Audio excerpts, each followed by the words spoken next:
Кайырлуу күн достор.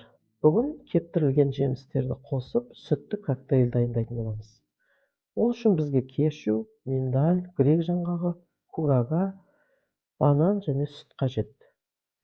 Әуелі тереңдеу ыдыска кешью, миндаль, грек жаңгагы жана кураганы салып,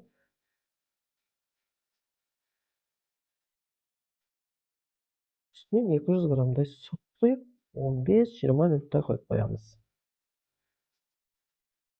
Содан соң оны блендердин ыдысына салып, үстүнөн тууралган бананыбызды косуп, 50 граммдай сүт куябыз. Блендерди толук унтакталганча айналдырабыз.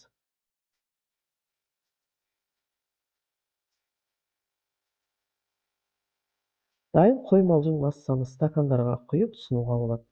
Өтө дәмдүү әрі өтө пайдалы сусын.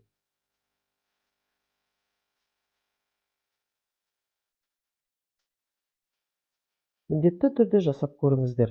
Видеону соңуна дейин көргөндөрүңүзгө рахмет. Каналыма жазылып лайк коюуду, комментарий жазууну унутпаңыздар. Келесі кездескенче аман болуңуздар.